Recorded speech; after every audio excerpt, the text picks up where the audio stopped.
Nah, mediasi itu apa? Mediasi itu apa, Bu Ela?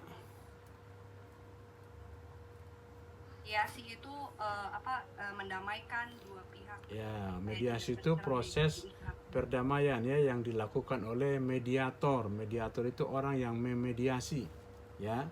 Yang memediasi itu namanya mediator, penengah gitu ya. Dialah yang menjembatani para pihak untuk damai. Cuman harus diingat, mediator itu tidak punya otoritas untuk memutuskan. Dia tidak punya kewenangan memutuskan. Kewenangan untuk damai dan tidak itu ada pada para pihak. Mediator hanya menyarankan saja, hanya ya menjembatani saja ya. Nah, kalau para pihaknya tidak setuju damai ya wes perkara berarti berlanjut ya, tidak jadi damai. Nah, meskipun demikian memang kalau saya lihat selama praktek saya kadangkala mediator itu juga tidak efektif bekerjanya di pengadilan itu. Kecuali mediator luar ya. Jadi mediator itu ada dua, ada yang berasal dari pengadilan itu biasanya dari hakim. Tapi ada juga yang berasal dari luar. Dari luar itu maksudnya mediator-mediator bukan hakim, tapi yang punya sertifikasi mediator. Nah, jadi orang kayak saya ini bisa juga jadi mediator. Cuma saya belum aja mau tes itu. Bisa kita tes, nanti ada apa? Ada semacam pelatihannya, nanti kalau dapat sertifikasi bisa kita daftar di pengadilan. Nah, nanti kalau orang perlu jasa kita sebagai mediator, nah kita bisa memediasi. Tentu itu nanti ada biayanya. Kalau mediator dari pengadilan itu tidak pakai biaya.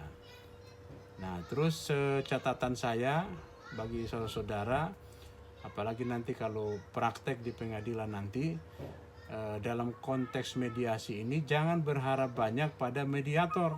Nah, pengalaman saya sering juga perkara damai ya. Baik kita sebagai penggugat maupun kita sebagai tergugat. Sering juga kita damai. Tapi damai yang kita capai itu bukan sebetulnya ya bukan kita nggak hargai upayanya mediator ya, tapi jujur kita katakan itu lebih ke upaya kita sendiri para pihaknya, bukan upaya mediator sebetulnya. Nah, jadi karena itu kalau ingin damai jangan berharap banyak sama mediator. Kita yang harus bekerja maksimal, baik di dalam pengadilan, proses waktu mediasi maupun di luar. Terakhir saya ambil contoh kasus, saya ada perkara di Bogor tahun lalu.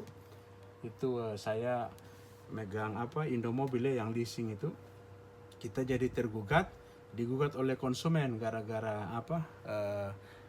leasing narik unit. Itu kita mediasi tuh ya. Saya kasih pengertian ke si penggugatnya ya. Nah, ada tantangan waktu itu, konsumennya itu pingin damai, tapi pengacaranya ini nggak mau damai.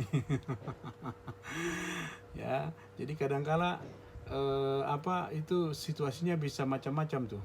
Ada pengacara pingin damai, kliennya nggak mau damai. Tapi ada juga sebaliknya, kliennya mau damai, pengacara nggak mau. Rupanya pengacaranya ini nggak mau ini gara-gara kalau damai tentu dia nggak dapat istilahnya fee-nya lagi, maksudnya jasa perkara kalau lanjut kan banyak banyak fee kan.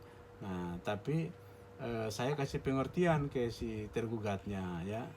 Ada juga pengacaranya di situ. Saya juga bilang, ini perkara kalau jalan terus, saya sih senang-senang aja.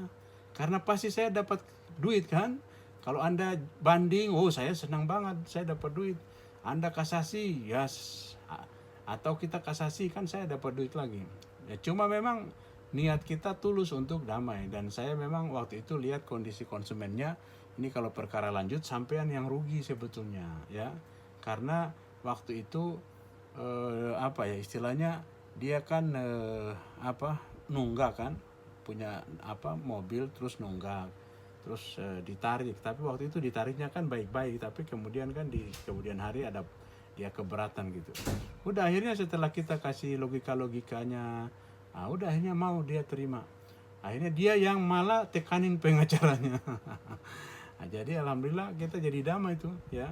Dan itu sama sekali istilahnya bukan kita remehkan, tapi nggak ada peran mediator sama sekali, nggak ada. Cuma mediator itu pas ketemu, ayo gimana, ini mau damai nggak, mau yang ini enggak, tuh nggak, berarti nggak ada titik temu, segitu aja, sesederhana itu upaya mediator itu.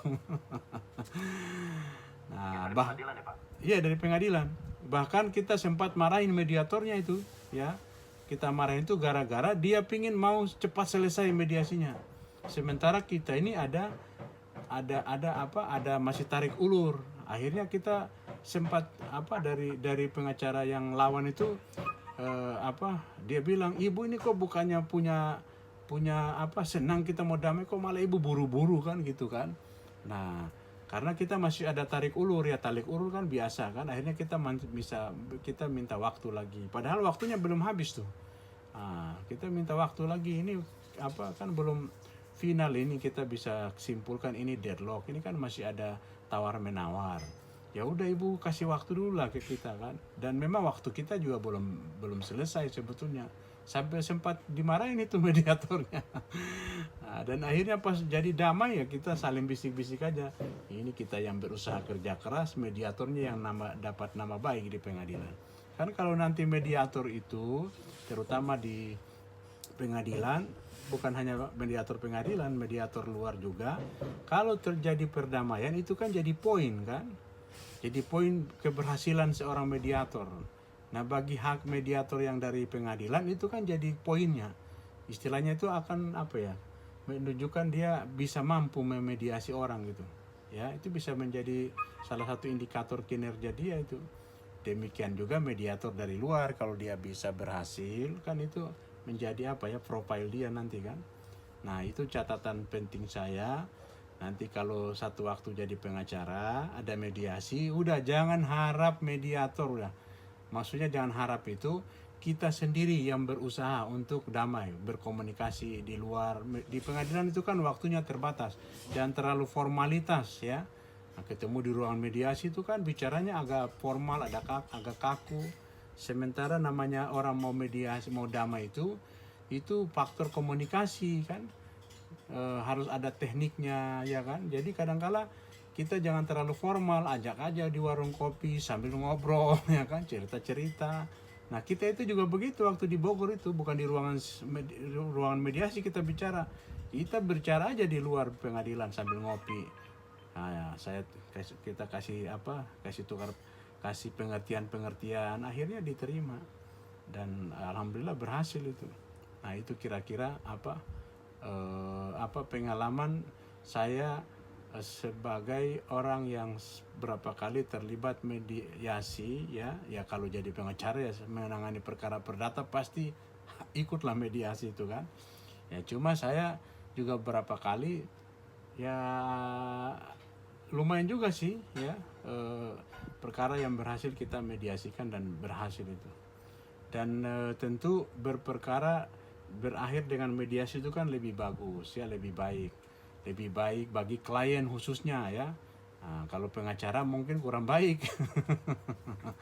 Nah, tapi kalaupun jadi pengacara kan bisa juga dibuat perjanjiannya. Misalnya kalau mediasi berhasil, kita dapat jasa misalnya. Mediasi itu juga satu keberhasilan kan. Jadi harus dikasih fee juga. Jadi jangan dikira aja kalau mediasi gagal, kalau mediasi berhasil seolah-olah kita kehilangan fee misalnya. Itu bisa juga dibuat satu success fee kalau mediasinya berhasil. Gimana tadi? Ada yang bersuara tadi? Ya izin Pak, berarti mediasi ini sebelum naik ke persidangan gitu ya Pak ya? Mediasi itu sudah sidang pertama ya. Jadi tahapannya tadi minggu lalu kan setelah dipanggil ke pengadilan, diperiksakan nih penggugat siapa nih, tergugatnya mana. Kira-kira kalau sudah lengkap, itu kan dikasih waktu untuk damai dulu sebelum tergugat menjawab gugatan. Dikasih waktu damai dulu, maksudnya berdamai selama kurang lebih 1 bulan. Berarti pas di persidangannya ya Pak ya, disarankan untuk damai gitu ya Pak ya? Ya, jadi nanti teknisnya itu kita akan ditunjuk mediator di luar hakim yang tadi jadi sidangin perkara kita ya. Jadi yang mendamaikan kita itu bukan hakim yang tadi yang menyidangkan perkara kita, tapi ada hakim lain yang ditunjuk sebagai mediator. Kalau mediatornya dari pengadilan, kalau mediatornya dari luar ya berarti mediatornya bukan hakim. Nah, jadi istilahnya itu sidangnya dipending dulu. Kira-kira begitulah. Sementara sidang tadi dipending dulu menunggu kita punya hasil mediasi. Ya. Kalau mediasinya gagal, baik gagal maupun berhasil, kita akan kembali lagi ke hakim tadi. Ya. Kita lapor, Pak, ini kami udah mediasi, hasilnya gimana? Berhasil, Pak. Nanti hakim itu memuatkan mediasi kita di dalam putusannya. Jadi kalau kita mediasi berhasil, kita harus buat perjanjiannya, akta pandading, ya. Kita buat kesepakatannya apa hasil mediasinya. Misalnya contoh kasus saya yang di Bogor itu karena leasing, dia ditarik unitnya, dia ada tunggakan, ya. Akhirnya perjanjian, kita buat kesepakatan, unit kita kembalikan, tapi konsumen melunasi utangnya, pokoknya sekian, bunganya sekian. Nah, itu nanti kita muatkan di dalam putusan. Tapi kalau mediasinya gagal, nah nanti hakim tadi dia lanjutkan persidangan dengan tahap jawab-menjawab kan. Jawaban, replik, duplik, pembuktian, sampai putusan. Itu yang pasti panjang tuh. Ya. Begitu ya prosesnya ya. Jadi mediasinya tetap dalam proses persidangan ya. Cuma sementara di pending, yang sidangnya itu di pending dulu, kita masuk ke proses mediasi. Kira-kira bisa dimengerti ya? Ya memang kalau belum praktek ya, tapi kira-kira ilustrasinya begitulah. Ya. Iya Pak, terima kasih Pak. Oke.